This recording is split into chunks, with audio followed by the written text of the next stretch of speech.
बहुत उम्मीद था हेमंत सरकार से, ये बहुत वादा किए थे कि युवाओं को मैं ऐसा करूँगा ये करूँगा, लेकिन ये सब कोई वादा इनका काम नहीं कर रहा है और सारे युवाओं का उम्मीद जो है टूट चुका है। तो देश को जलाने का काम किया जा रहा है, देश की संपत्ति को नुकसान करने का काम किया जा रहा है, ये सरासर गलत है, ये नहीं होना चाहिए, ये बहुत निंदनीय है। मुंबई में प्रवासी मजदूरों का बहुत खस्ता हाल है, बेचारे परेशान हैं, काम धंधा नहीं है कोरोना काल के बाद, और वहाँ भी जा कर के जैसे तैसे जीवन बिता रहे हैं और इसके ऊपर सरकार कभी ध्यान नहीं दे रही। हमने तो कई बार बोला है कि भाई प्रवासियों के लिए झारखंड के प्रवासियों को कैसे रोका जाए। पूरे देश के अंदर अग्निपथ योजना का विरोध चल रहा है। बिहार और यूपी में युवा सड़कों पर हैं, आगजनी कर रहे हैं, उपद्रव मचा रहे हैं और झारखंड में भी युवा सड़क पर उतरने को तैयार हैं। हमने देखा कि पिछले 2 दिनों से बोकारो, धनबाद, जमशेदपुर, रांची युवाओं ने प्रदर्शन किया। यहाँ प्रदर्शन उग्र नहीं रहा, लेकिन युवाओं ने जोरदार प्रदर्शन किया है। झारखंड में 10 जून को जो घटना हुई वो भी आपने देखा किस तरीके से पुलिस और कुछ चंद उपद्रवियों के बीच में मुठभेड़ हुआ, हिंसा हुई और उसमें 2 युवाओं की जान चली गई, पुलिस भी घायल हुआ है। इन्हीं सारे मुद्दों पर बात करने के लिए हमारे साथ किशोरी राणा जी हैं। किशोरी राणा जी का परिचय यह है कि वो हजारीबाग के हैं, रहते मुंबई में हैं, मुंबई में प्रवासी हैं और वहाँ जो प्रवासी मजदूर हैं या जो लोग भी झारखंड से मुंबई गए हैं, जो वहाँ रहते हैं, वो इनकी मदद करते हैं हर जगह पर। झारखंड में जब आते हैं झारखंडी मुद्दों के साथ संघर्ष करते हैं। तो आपका स्वागत है 2 लोग। जोहार झारखंड।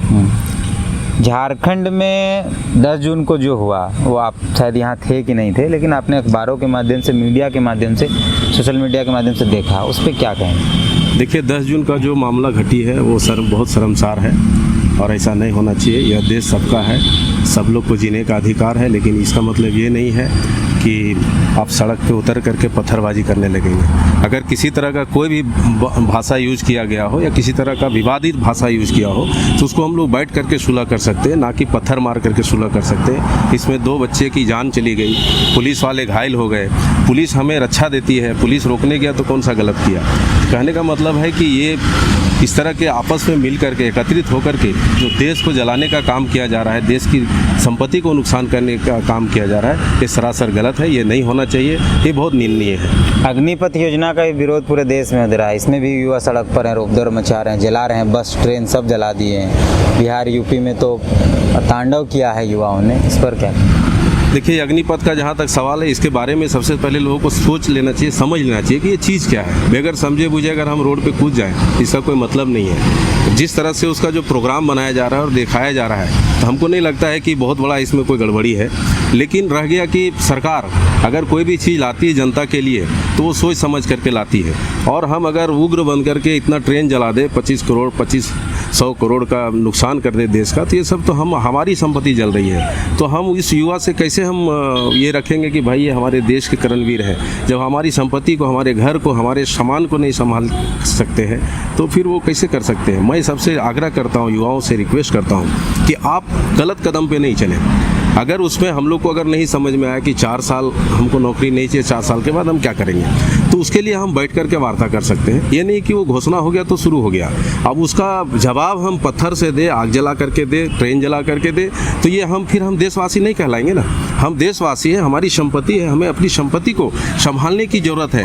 हमें एकता में रह करके, सरकार अगर गलत करती तो उसके ऊपर सारे एकत्रित होकर के उसके संवाद के थ्रू से, बात के थ्रू से, पेपर के माध्यम से, टीवी के माध्यम से उस तक पहुंचने की कोशिश करें और कहाँ गलती है उसके ऊपर बैठ करके निरीक्षण किया जाए। यही मैं सब युवाओं से कहूँगा। लेकिन सरकार को भी तो पहल करनी चाहिए। अगर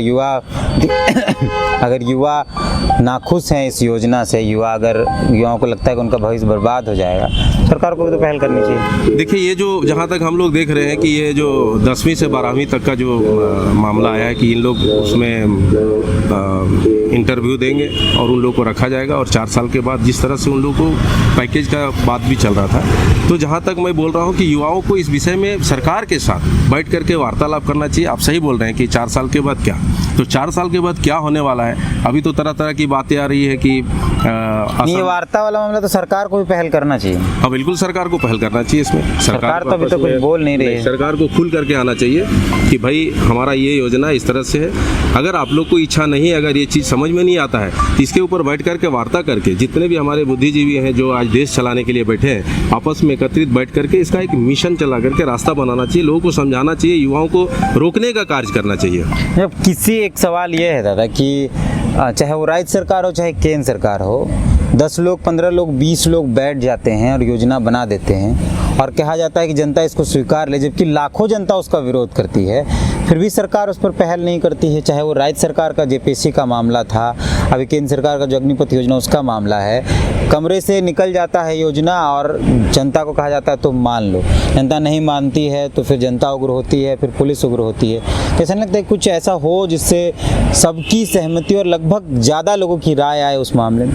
नहीं, इसमें तो सहमति के साथ काम करना चाहिए। 10 आदमी मिलकर के अगर कोई प्रोग्राम तय करता है, इतना बड़ा प्रोग्राम तय करता है तो ये सरासर गलत है। हर जगह पे सब चीज़ का एक टीम बनाया गया है, टीम के माध्यम से आज युवा संघ बनाया गया है और सब तरह के लोग हैं, सबको एकत्रित करके इस योजना को समझाना चाहिए, बताना चाहिए उसका क्या रिजल्ट आता है। अगर रिजल्ट सही नहीं आता है उसको क्या सुधारा जाए, क्या बनाया जाए, उसके हिसाब से आगे काम करना चाहिए, क्योंकि ये देश का सवाल है, देश की रक्षा का सवाल है और हमारे युवा ही देश के रक्षक हैं।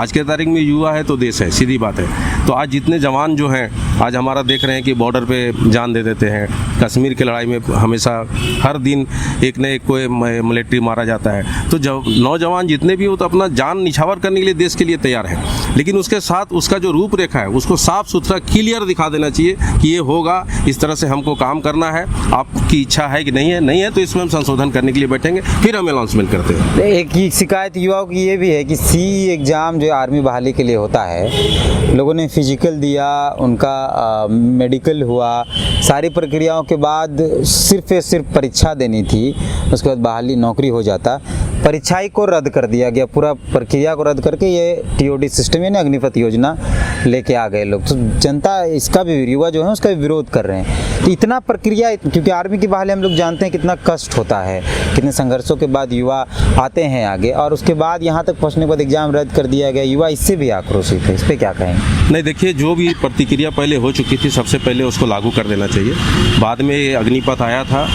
बाद में इसको लाना चाहिए, लेकिन पहले जो लोग वेटिंग में थे, जो इतना साल से 2 साल से सबसे पहले कहीं इस तरह का कोरोना के नाम पे उनको टाला गया, तो कोरोना के नाम पे टाला गया, तो 2 साल अगर वो वेट कर रहा था तो उसको सबसे पहले चांस देना चाहिए। वो निकलने के बाद आप जो नया पैतरा लाते थे, अग्निपथ ला रहे हैं या जो भी ला रहे हैं, उसमें सब युवा इस तरह का कोई भी विरोध नहीं करता था और हमको लगता है कि सही तरीके से लोग इसमें आकर के समर्थन करता था। मुंबई में प्रवासी मजदूरों का क्या हाल है? मुंबई में प्रवासी मजदूरों का बहुत खस्ता हाल है, बेचारे परेशान हैं, काम धंधा नहीं है कोरोना काल के बाद, और वहाँ भी जा कर के जैसे तैसे जीवन बिता रहे हैं और इसके ऊपर सरकार कभी ध्यान नहीं दे रही। हमने तो कई बार बोला है कि भाई प्रवासियों के लिए झारखंड के प्रवासियों को कैसे रोका जाए, इसके लिए एक अच्छा गठन किया जाए, यहाँ वार्तालाप किया जाए, कुछ समाज सेवी है, कुछ नेता लोग हैं, यहाँ के जो प्रशासन लोग हैं, सब बैठ करके इसका रास्ता निकालना चाहिए और यहाँ कैसे उद्योग खड़ा हो। मैं हमेशा कह रहा हूँ कि यहाँ हमारे पास ज़मीन है, जंगल है, झाड़ है, खनिज संपदा भी है। अगर हम चाहेंगे तो हम उल्टा हमें बाहर से आदमी को ला करके यहाँ नौकरी देने की नौबत आ जाएगी, जितना हमारे पास सब कुछ है। लेकिन इसके ऊपर जो भी सरकार आ रही है खाली जुमलेबाजी कर रही है, युवाओं को ठग रही है और युवा तड़प करके चले जाता है, प्रवास बन जाता है और वहाँ अपना जीवन यापन गुजारता है, माँ बाप को छोड़ के चले जाता है। और आज जो स्थिति है देख रहे हैं, वहाँ से भी हर दिन एक न एक मौतें की रिपोर्ट आती है, युवा मर जाता है, वहाँ एक्सीडेंट से मर जाता है, बिल्डिंग से गिर के मर जाता है, समुद्र में अगर वो कोई काम से अगर बालू निकालने जाता है तो उसमें रेत में डूब करके मर जाता है। तो ये हमारी सरकार की नाकामी है। बहुत उम्मीद था हेमंत सरकार से, ये बहुत वादा किए थे कि युवाओं को मैं ऐसा करूँगा, ये करूँगा, लेकिन ये सब कोई वादा इनका काम नहीं कर रहा है और सारे युवाओं का उम्मीद जो है टूट चुका है।